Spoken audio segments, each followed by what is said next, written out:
नमस्कार दोस्तों, GS recipe के यूट्यूब चैनल पर आपका स्वागत है। आज हम सिंधु सभ्यता के बारे में, आज उसका अंतिम पार्ट है, उसके कुछ क्वेश्चन बचे हुए हैं। चलिए स्टार्ट करते हैं। पहला क्वेश्चन है कि एक तरफ दे रखा है हड़प्पा बस्तियां और दूसरी तरफ दे रखा है कि वो किस नदी के तट पर स्थित थी। तो पहला ऑप्शन बोल रहा है, जो पहला है मोहनजोदाड़ो। तो मोहनजोदाड़ो किस नदी के किनारे स्थित था? वह सिंधु नदी के किनारे। जो रोपड़ था वो किस नदी के किनारे स्थित था? रोपड़ जो है वो सतलज नदी के किनारे स्थित था। जो कालीबंगा है वो कहाँ पर स्थित था? वो घग्गर नदी के किनारे स्थित था। और जो हड़प्पा है वह किस नदी के किनारे स्थित था? वह रावी नदी के किनारे स्थित था। तो इसका जो सही ऑप्शन हो जाएगा, इसका सही ऑप्शन हो जाएगा ऑप्शन नंबर ए। अगले प्रश्न की तरफ बढ़ते हैं। अगला प्रश्न क्या बोल रहा है? अगले प्रश्न में फिर से वही है कि हड़प्पा संस्कृति की बस्ती दे रखी है और जिस नदी पर यह अवस्थित थी उनका नाम दे रखा है। तो मैंने बताया था हड़प्पा किस नदी के किनारे स्थित है। हड़प्पा जो है वो रावी नदी के किनारे स्थित और कालीबंगा जो है, कालीबंगा घग्गर नदी के किनारे स्थित है। जो लोथल है वो गुजरात में भोगवा नदी के किनारे स्थित है और जो रोपड़ है वो सतलज नदी के किनारे स्थित है। तो इसका सही ऑप्शन क्या हो जाएगा?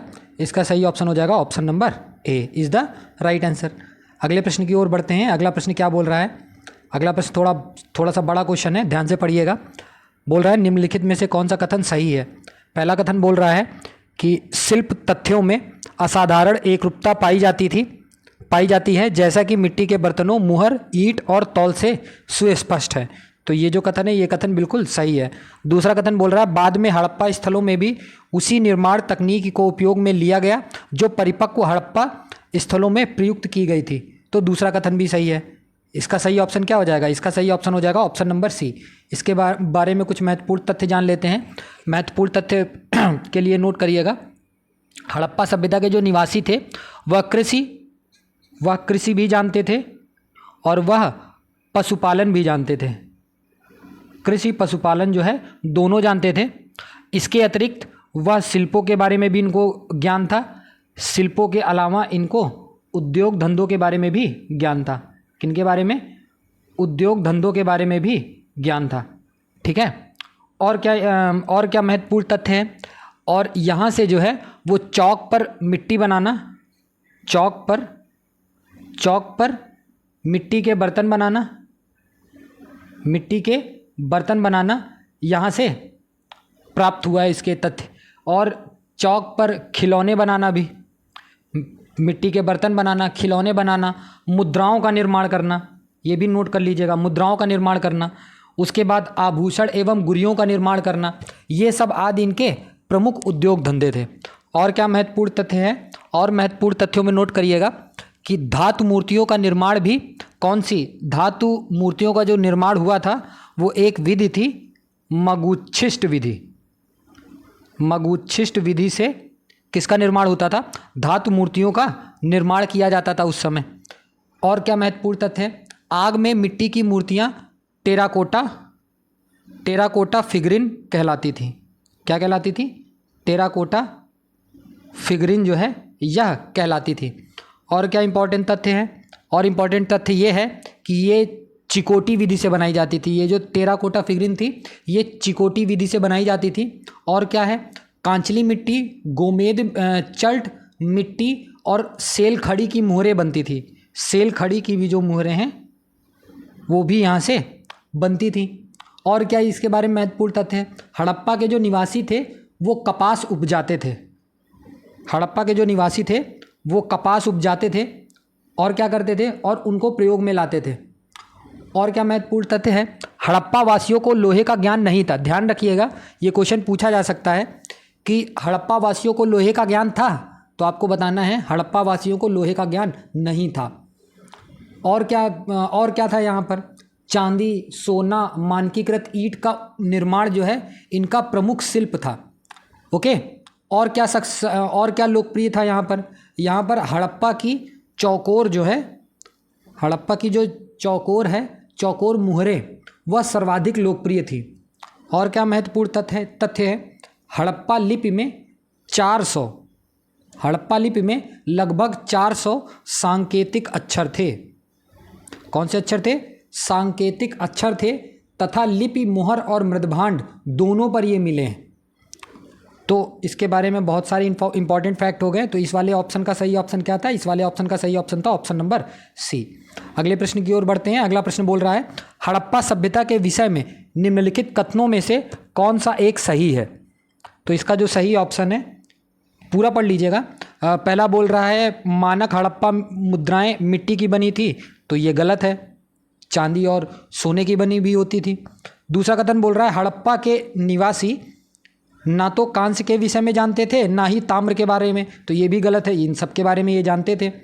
हड़प्पा सभ्यता ग्राम आधारित थी, नहीं, हड़प्पा सभ्यता ग्राम नहीं, नगरीय आधारित थी। और जो चौथा ऑप्शन है हड़प्पा के निवासी कपास उगाते थे और प्रयोग में लाते थे, तो ये जो कथन है बिल्कुल सही है। ये कपास को उगाते भी थे और उनको प्रयोग में भी लाते थे। अगले प्रश्न की ओर बढ़ते हैं। अगला प्रश्न बोल रहा है हड़प्पा संस्कृति के बारे में निम्नलिखित में से कौन सा कथन सही नहीं है? इसमें ध्यान से पढ़िएगा, इसमें पूछ रहा है कौन सा कथन सही नहीं है। ओके, तो पहला कथन बोल रहा है कि यह उपमहाद्वीप में प्रारंभिक नगरों की साक्षी रही, तो कथन ये बिल्कुल सही है। दूसरा कथन बोल रहा है कि इसमें दाईं ओर से बाईं ओर की लिखी जाने वाली लिपि के प्रथम उपयोग का संकेत है, तो ये भी कथन बिल्कुल सही है।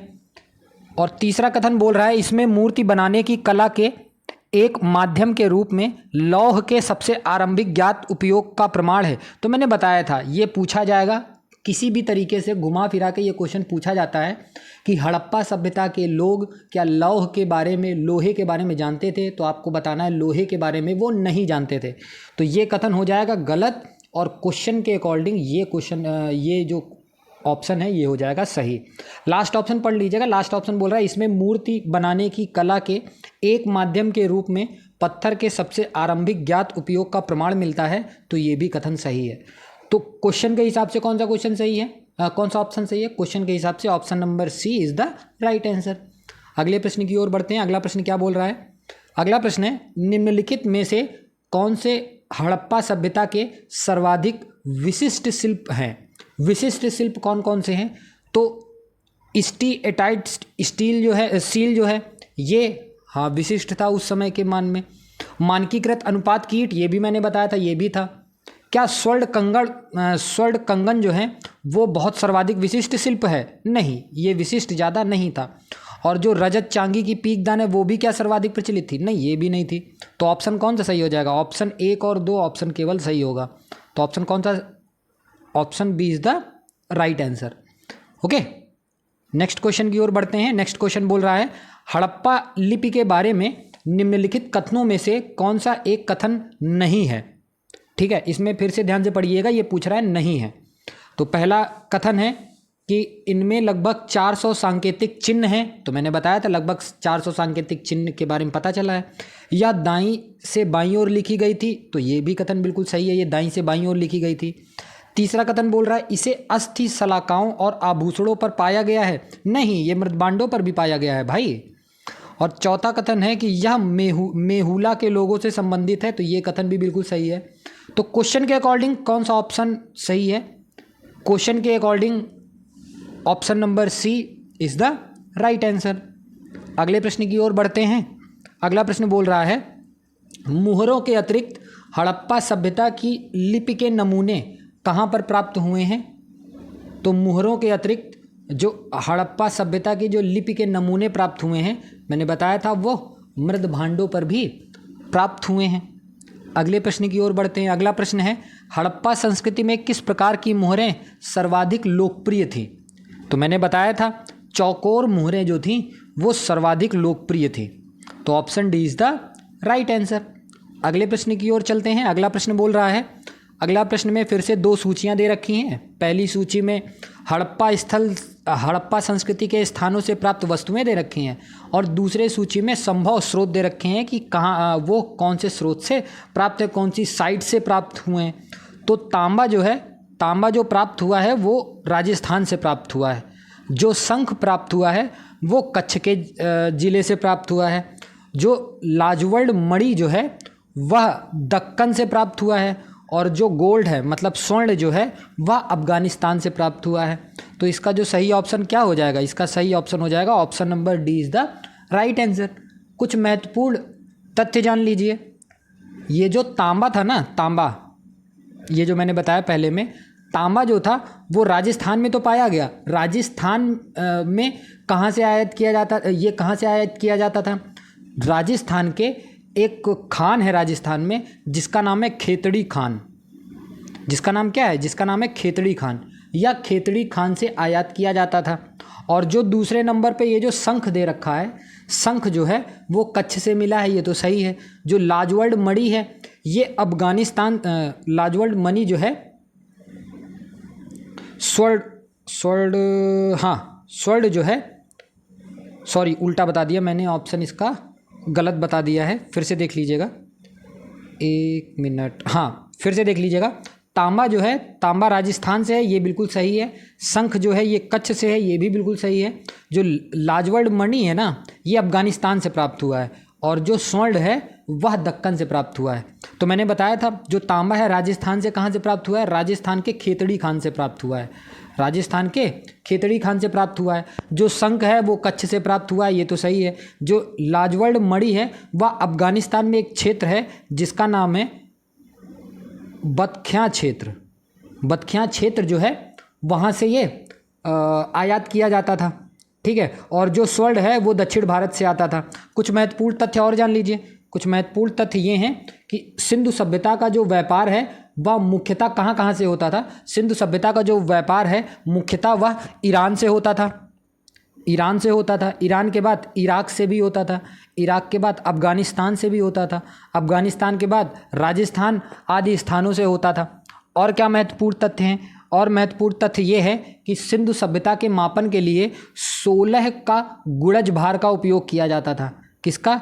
16 का गुणज भार जो है वह उपयोग में किया जाता था। और क्या महत्वपूर्ण तथ्य है? कपास की खेती का जो आरंभ मिला है वो सर्वप्रथम भारत में ही मिला है। और क्या महत्वपूर्ण तथ्य है? स्तंभों का निर्माण तो हड़प्पा काल में होता था, लेकिन मेहराबों का निर्माण, ध्यान रखिएगा, मेहराबों का निर्माण यहाँ पर नहीं होता था। स्तंभों का निर्माण होता था, मेहराबों का निर्माण नहीं होता था। इस फैक्ट को ध्यान रखिएगा। अगले प्रश्न की ओर बढ़ते हैं। अगला प्रश्न क्या है? अगला प्रश्न बोल रहा है हड़प्पा संस्कृति के लोग लाजवर्द, देखिए फिर से क्वेश्चन आ गया जिसमें हम कंफ्यूज हुए थे। हड़प्पा संस्कृति के लोग लाजवर्द निम्नलिखित में किस देश से प्राप्त करते थे? तो वह प्राप्त करते थे अफगानिस्तान से। तो option D is the right answer. Okay, अगले प्रश्न की ओर बढ़ते हैं। अगला प्रश्न क्या है? अगला प्रश्न बोल रहा है पुरातात्विक साक्ष्य से प्रकट हुआ है कि सिंधु घाटी सभ्यता के निम्नलिखित प्राचीन सभ्यता से संबंधित थे। किससे संबंधित थे? मतलब किससे ये संबंध रखते थे? वो था इराक से संबंध रखते थे, ठीक है। ग्रीस से नहीं, श्रीलंका से नहीं, चाइना से भी नहीं। अगले प्रश्न की ओर बढ़ते हैं। अगला प्रश्न ये देखिए, ये 2005 में क्वेश्चन आया हुआ है। अगला प्रश्न है सिंधु सभ्यता के मापक किस गुणन भार के थे? तो मैंने बताया था यह 16 गुणन भार के थे। तो option C is the right answer. अगले प्रश्न की ओर बढ़ते हैं। अगला प्रश्न बोल रहा है सिंधु सभ्यता का व्यापार कहाँ कहाँ होता था? तो मैंने बताया था सिंधु सभ्यता का व्यापार ईरान में भी होता था, सिंधु सभ्यता का व्यापार अफगानिस्तान में भी होता था, सिंधु सभ्यता का व्यापार राजस्थान में भी होता था, लेकिन रोम में इसका व्यापार नहीं होता था। तो ऑप्शन कौन सा सही हो जाएगा? तो option D is the right answer. अगले प्रश्न की ओर बढ़ते हैं। अगला प्रश्न क्या है? अगला प्रश्न बोल रहा है कि वस्त्रों के लिए कपास की खेती का आरंभ सबसे पहले कहाँ पर किया गया? तो मैंने बताया था सबसे पहले कपास की खेती का जो आरंभ है वह भारत में ही हुआ था। अगले प्रश्न की ओर चलते हैं। अगला प्रश्न बोल रहा है निम्नलिखित में से क्या हड़प्पा वासियों को ज्ञात नहीं था? इसमें पूछ रहा है कि ऐसा क्या चीज़ है जो हड़प्पा वासियों को ज्ञात नहीं था? तो मैंने बताया था कूपों के निर्माण का इनको ज्ञात था, स्तंभों का निर्माण के बारे में भी इनको ज्ञात था, नालियों का निर्माण भी इनको ज्ञात था, लेकिन मैंने बताया था कि मेहराबों का जो निर्माण है इनको ज्ञात इसके बारे में नहीं था, बिल्कुल भी ज्ञान नहीं था इनको। अगले प्रश्न की ओर बढ़ते हैं। अगला प्रश्न बोल रहा है सिंधु घाटी सभ्यता जानी जाती है। सिंधु घाटी सभ्यता किसके लिए जानी जाती है? अपने नगर नियोजन के लिए जानी जाती है, बिल्कुल सही बात है। क्या मोहनजोदाड़ो और हड़प्पा के लिए भी जानी जाती है? तो ये भी बिल्कुल सही बात है। अपने कृषि संबंधी कार्य के लिए जानी जाती है, तो ये भी सही बात है। और अपने उद्योगों के लिए जानी जाती है, तो ये भी बिल्कुल सही बात है। तो 1 2 3 4 चारों सही। तो इसका ऑप्शन क्या हो जाएगा? इसका ऑप्शन हो जाएगा option D is the right answer. Okay, अगले प्रश्न की ओर बढ़ते हैं। अगला प्रश्न क्या है? अगला प्रश्न बोल रहा है इसके बारे में कुछ इंपॉर्टेंट फैक्ट जान लीजिए। ये वाला जो कथन है ये सिंधु घाटी सभ्यता के बारे में, इसके बारे में कुछ इंपॉर्टेंट फैक्ट जान लीजिए। कुछ महत्वपूर्ण तथ्य ये हैं कि सुमेरियन, बेबीलोनियन, क्या मैंने बोला? मैंने बोला सुमेरियन, सुमेरियन के बाद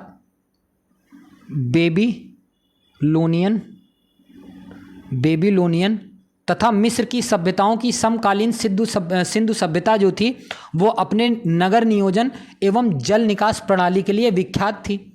और क्या महत्वपूर्ण तथ्य है? मोहनजोदाड़ो और हड़प्पा जो है इस सभ्यता के विशिष्ट नगर हैं जो क्रमशः सिंधु तथा रावी नदी के तट पर है। तो मैंने बताया था मोहनजोदाड़ो जो है वो सिंधु नदी के तट पर है और जो हड़प्पा है वो रावी नदी के तट पर स्थित है। और क्या महत्वपूर्ण तथ्य है? और महत्वपूर्ण तथ्य ये है कि सैंधव निवासियों के जीवन का मुख्य उद्यम जो था, यद्यपि किसी कर्म था, किंतु सभ्यता की जो विशिष्ट पहचान थी उनके व्यापार वाणिज्य से भी थी। व्यापार वाणिज्य से भी इनकी ख्याति बहुत प्राप्त थी। मैंने बताया था ये व्यापार वगैरह भी करते थे। और क्या महत्वपूर्ण तथ्य है? सीप उद्योग के लिए, तो कुछ मैं नाम नोट कर रहा हूँ, नोट कर लीजिएगा आप भी। सीप उद्योग के लिए, उसके बाद क्या? मनका उद्योग के लिए, फिर उसके बाद मृदभांड उद्योग के लिए, फिर उसके बाद धातुओं को गलाने एवं ढालने की कला से लोग परिचित थे। ध्यान रखिएगा ये बात, इन सब से ये लोग परिचित थे। और क्या महत्वपूर्ण कथन है? नगरों के अवशेषों की खुदाई के माध्यम से हमें सिंधु सभ्यता की जानकारी प्राप्त होती है। और क्या प्राप्त होता है? मैंने पहले भी बताया था, लोहा से जो है ये लोग परिचित नहीं थे। कौन? हड़प्पा सभ्यता के जो लोग थे वो लोहे से परिचित नहीं थे। और क्या महत्वपूर्ण कथन है? हड़प्पा के बर्तनों पर, याद रखिए, हड़प्पा के बर्तनों पर लाल रंग का उपयोग किया जाता था हमेशा। हड़प्पा के बर्तनों पर हमेशा लाल रंग का उपयोग किया जाता था। और क्या महत्वपूर्ण तथ्य है? हड़प्पा से गाय व शेर का चित्रण, ध्यान रखिएगा, गाय व शेर का चित्रण मृदभांडों पर नहीं मिला है। ये मैंने ये नहीं बताने जा रहा हूँ कि ये मिला है, मैंने बार बार बोला है कि यह नहीं मिला है। हड़प्पा से गाय व शेर का चित्रण मृदभांडों पर नहीं मिला है। और क्या इंपॉर्टेंट तथ्य है? सिंधुवासी व मेसोपोटामिया में व्यापारिक संबंधों का प्रतीक जो है उसका जो पशु था, उस पशु का नाम था बैल।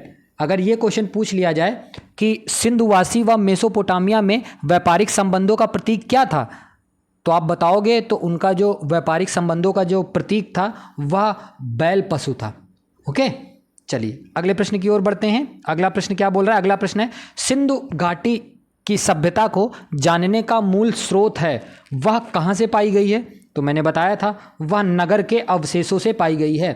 तो इसका ऑप्शन क्या हो जाएगा? Option C is the right answer. अगले प्रश्न की ओर बढ़ते हैं। अगला प्रश्न क्या बोल रहा है? अगला प्रश्न है, हड़प्पा कालीन स्थलों में अभी तक किस धातु की प्राप्ति नहीं हुई है? मैंने बताया था, बार बार मैंने बताया है कि लोहे की जानकारी इनको नहीं थी, तो कैसे पता चल जाएगा?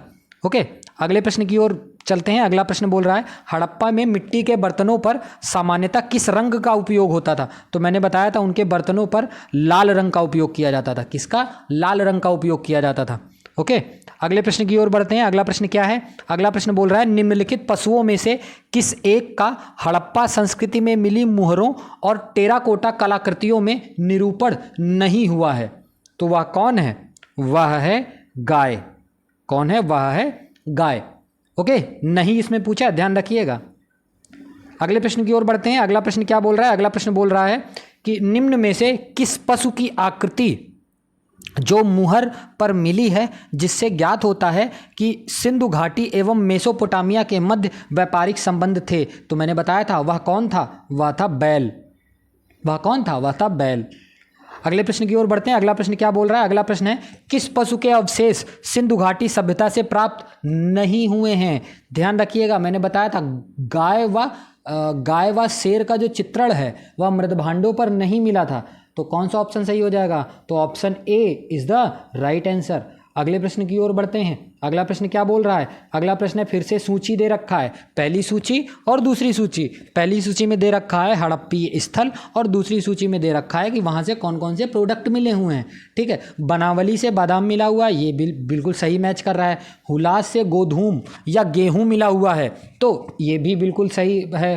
और तीसरा है शिकारपुर शिकारपुर से जो मिला है वो कोदो मिला है, तो ये भी बिल्कुल सही है। और कुंतासी जो मिला है वो रेशमी सूत वस्त्र से मिला है, ये भी सही है। तो 1 2 3 4 डायरेक्टली आप मैच कर सकते हो। तो ऑप्शन कौन सा सही हो जाएगा? Option A is the right answer. 1 2 3 4। अगले प्रश्न की ओर बढ़ते हैं। अगला प्रश्न क्या बोल रहा है? अगला प्रश्न है सिंधु घाटी सभ्यता की सबसे महत्वपूर्ण विशेषता क्या है? सिंधु घाटी सभ्यता की सबसे महत्वपूर्ण विशेषता है पकी ईंट से बनी इमारत। कौन सी? पकी ईंट से बनी इमारत। तो option A is the right answer. और कुछ महत्वपूर्ण तथ्य इसके बारे में जान लीजिए। हड़प्पा सभ्यता की जो अधिकांश मुद्राएं मिली है ना, तो मैंने पहले क्वेश्चन में बताया है, यह किससे बनी हुई हैं? यह सेल खड़ी से बनी हुई हैं। किससे बनी हुई हैं? सेल खड़ी से बनी हुई हैं। अगले प्रश्न की ओर बढ़ते हैं। अगला प्रश्न क्या बोल रहा है? अगला प्रश्न है हड़प्पा सभ्यता की अधिकांश मुद्राएं किससे बनी हुई हैं? तो मैंने बताया था यह किससे बनी हुई हैं? यह सेल खड़ी से बनी हुई हैं। ओके, अगले प्रश्न की ओर बढ़ते हैं। अगला प्रश्न क्या है? अगला प्रश्न बोल रहा है सिंधु घाटी के लोग पूजा करते थे। सिंधु घाटी के लिए किसकी पूजा करते थे? तो सिंधु घाटी के लोग पशुपति जी की पूजा करते थे। कुछ महत्वपूर्ण तथ्य जान लीजिए इनके बारे में। कुछ महत्वपूर्ण तथ्य ये है कि सिंधु घाटी के लोग पशुपति की पूजा करते थे। और प्राप्त पुरुष मृड मूर्तियों में सबसे अधिक जो महत्वपूर्ण देवता थे वह कौन देवता थे? वह त्रिमुखी देवता थे। कौन थे? वह त्रिमुखी देवता थे। और क्या पता चला है? तो मार्शल एक आर्कियोलॉजिस्ट हैं। कौन? मार्शल एक आर्कियोलॉजिस्ट हैं। इन्होंने इस मूर्ति को आदि शिव की संज्ञा दी है। जो ये त्रिमुखी मूर्ति मिली है, इस मूर्ति को जो मतलब मार्शल ने बताया है कि यह आदि शिव से रिलेटेड है। ठीक है। और यह जो मूर्ति है यह यौगिक मुद्रा में बैठी हुई मूर्ति है। और इस मूर्ति के चारों ओर पशु हैं, मतलब ये मूर्ति पशुओं से घिरी हुई है। और कौन सा महत्वपूर्ण तथ्य है? महत्वपूर्ण तथ्य ये है कि पशुपति शिव के साथ साथ हड़प्पा सभ्यता में ना मातृ देवी की भी पूजा होती थी। किन की पूजा होती थी? मातृ देवी की भी पूजा होती थी। और क्या होता था? मूर्ति पूजा का जो आरंभ था ना, वो हड़प्पा काल से माना जाता है। मतलब हड़प्पा काल में भी ऐसे लोग थे जो मूर्ति पूजा करते थे। और क्या महत्वपूर्ण तथ्य है? महत्वपूर्ण तथ्य ये है कि सैंधव मुद्रा का जो सर्वाधिक प्रचलन अभिप्राय जो है उसका एक श्रृंगी पशु है। मैंने क्या बताया? मैंने बताया कि सैंधव मुद्रा का सर्वाधिक प्रचलित अभिप्राय जो है वह एक श्रृंगी पशु है। वह एक श्रृंगी पशु है। ओके। और क्या महत्वपूर्ण तथ्य है? और महत्वपूर्ण तथ्य ये है कि विष्णु जी की पूजा हड़प्पा सभ्यता में नहीं होती थी। तो याद रखिएगा, पूछा जा सकता है क्वेश्चन कि क्या हड़प्पा सभ्यता में विष्णु जी की पूजा होती थी? तो आपको बताना है नहीं, हड़प्पा सभ्यता में विष्णु जी की पूजा नहीं होती थी। तो पूजा होती किसकी थी? पशुपति जी की पूजा होती थी। और यहाँ से त्रिमुखी के देवता भी मिले हुए हैं, मातृ देवियों की भी पूजा होती थी, लेकिन विष्णु जी की पूजा नहीं होती थी। और क्या महत्वपूर्ण तथ्य है? महत्वपूर्ण तथ्य ये है कि हड़प्पा सभ्यता में देवी और देवता जो हैं दोनों पूजे जाते थे। किंतु धार्मिक तत्व जो था वो मतलब बहुत ज़्यादा हाई फाई नहीं था। मतलब जैसे आजकल चल रहा है ना कि धर्म को ऊपर रख दिया जाता है, तो जो हड़प्पा सभ्यता में था ना, वो हड़प्पा सभ्यता में पूजा तो होती थी लेकिन धर्म को सर्वोपरि नहीं बोला जाता था। ओके। और क्या महत्वपूर्ण तथ्य मिला हुआ है? और महत्वपूर्ण तथ्य ये है कि घोड़े का जो अंकन है ना, घोड़े का जो अंकन है, याद रखिएगा, घोड़े का जो अंकन है वो हड़प्पा मोहरों में नहीं मिलता है। मैंने क्या बोला? घोड़े का जो अंकन है वो हड़प्पा मोहरों पर नहीं मिलता है। तो इसको याद रखिएगा। अगले प्रश्न की ओर बढ़ते हैं। अगला प्रश्न क्या है?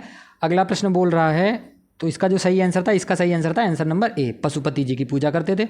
अगला प्रश्न है, बड़ा क्वेश्चन है, थोड़ा सा ध्यान से पढ़िएगा।